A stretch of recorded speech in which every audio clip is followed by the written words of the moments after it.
Well, hello there. Northwest Outdoors here.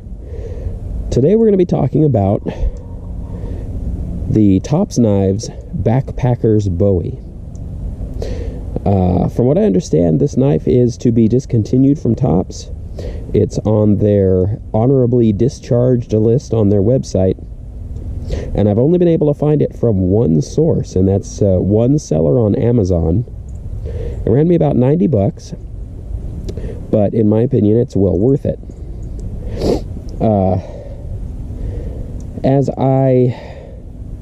Today was supposed to be a standalone review about just the Backpackers Bowie, but as I think about it more and more, I tend to compare the Backpackers Bowie against some of the other knives that I use. Take, for instance, the Buck Large Pursuit hunting knife. It's not very large, but it is a good little knife.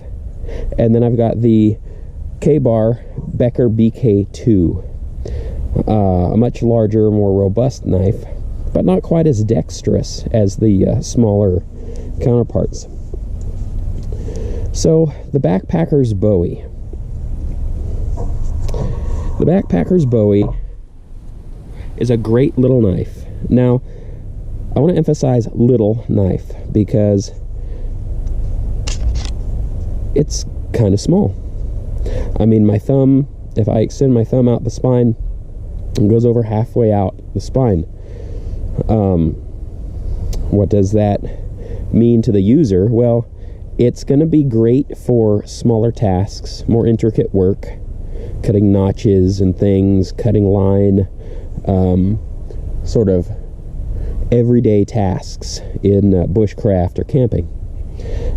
It did not come with the lanyard on the tail. I put lanyards on all of my tools just because of the way that I tend to use it. I'll sort of choke up and tighten that, and then that gives me more leverage as I'm pushing forward with the knife. But that's my personal preference. The Backpackers Bowie is made from 1095 carbon steel, which is my favorite blade medium. It's just very robust, sturdy, and nearly unbreakable. But it does have a tendency to rust if left unmaintained.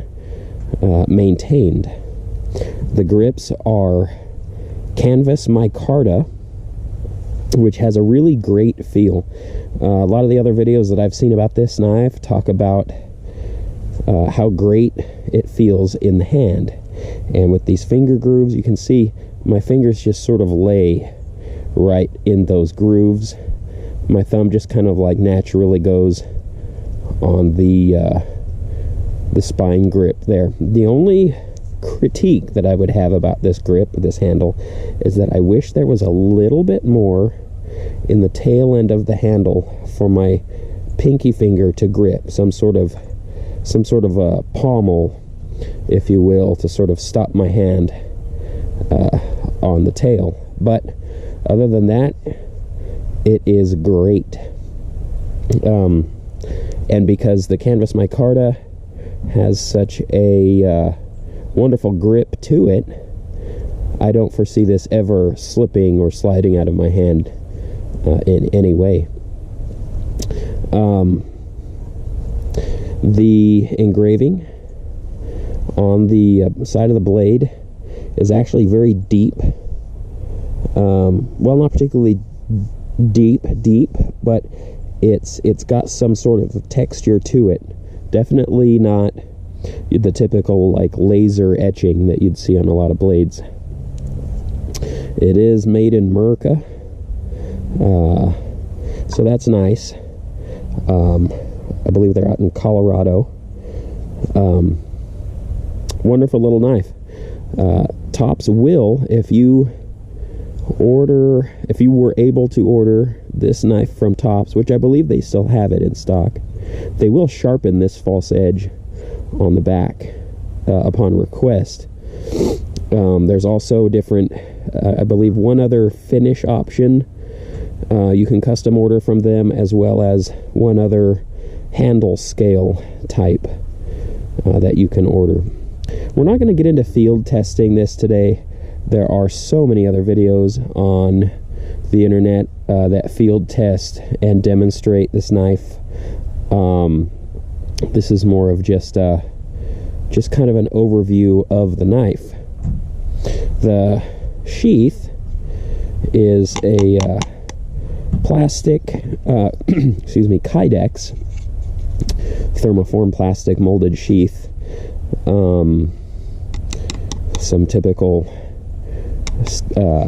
rivets there, just sort of a taco fold kind of Kydex sheath, and it very nicely clicks in there with some pretty decent retention into that sheath. Now, that comparison I was talking about earlier, comparing it to some of the other knives, the Buck Large Pursuit, for instance,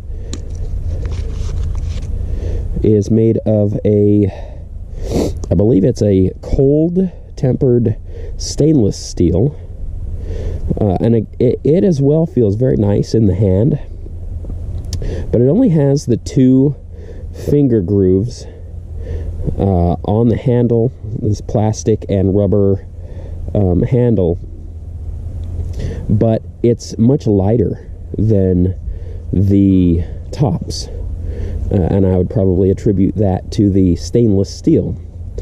But this is a very durable stainless steel. You can see there are no nicks or rolls in the blade, and I've used this a little bit since I bought it. Unfortunately, I can't find this for sale anywhere on the internet currently. So if you can find one out there, good luck. It's a great little knife. I believe I mentioned that the Tops ran me around $100. This was $60 at Cabela's. That's where I purchased it. It does feel, again, really good in the hand, lightweight and very nicely balanced. And I will also mention that it came razor sharp right out of the box. A bit sharper, actually, than the Tops knife, which I was somewhat surprised. Now, these knives, the Tops particularly, is just a hair smaller than the Buck. They're a little too small for all of your general bushcrafting needs, in my opinion. You're not going to be batoning or building shelter, really, with this class of knife. But I plan on carrying my Tops regularly in the bush in conjunction with the Tops Yakari 10.0 small machete, which is in the works. Saving up some money for that one. Tops equipment is a little bit spendy, but well worth the investment, in my opinion. So Tops, if you're watching this, go ahead and feel free to drop me a line. Send me a Yakari for fair and unbiased review. Your gear is always of highest quality, top quality, as it were, so I don't think you'll have anything to worry about. But back to the Buck. The Buck has this sort of nylon polyester sheath, which is decent, but I prefer the Kydex of the Tops, because as the Tops is the 1095 carbon steel, great for land-based bushcrafting and things like that. The Buck, being the stainless steel, I plan on using this for more water oriented activities. I don't want this nylon sheath to be soaked with water all the time, so I'm going to make a Kydex thermoform sheath, much like the Tops one that the Backpackers Bowie has, for my Large Pursuit.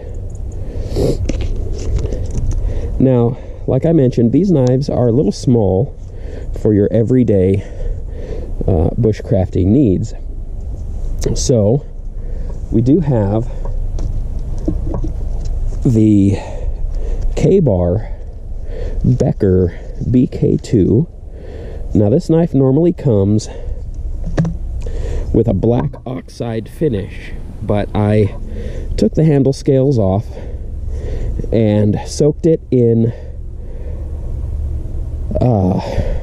paint stripper overnight. This was about a year ago, to get the shiny finish of, again, 1095 carbon steel, and then I polished it on a cotton honing wheel on a bench grinder with polishing compound.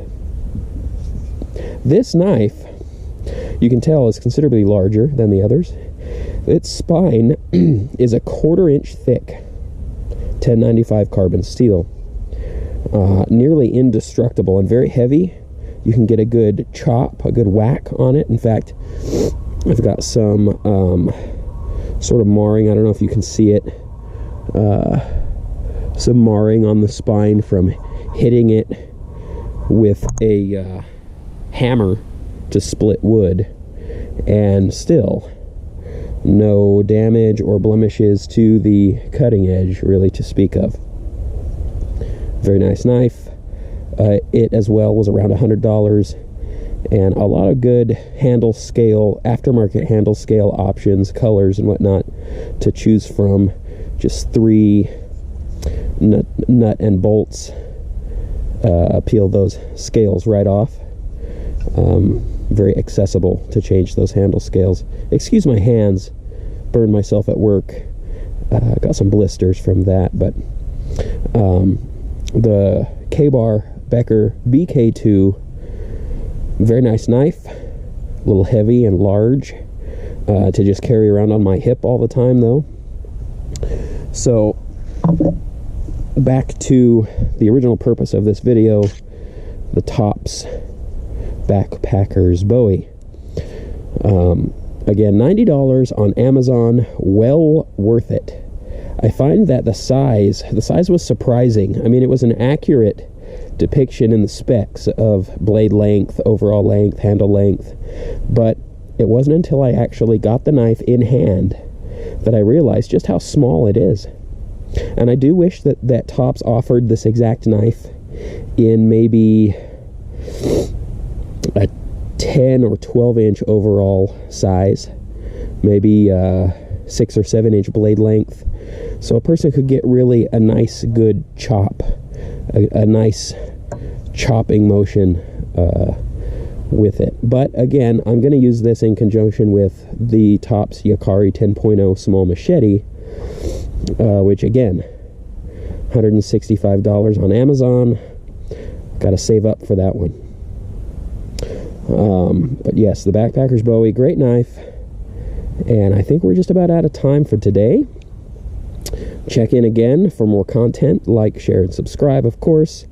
This is Big Ben with Northwest Outdoors and the Tops Backpackers Bowie. Have a great day.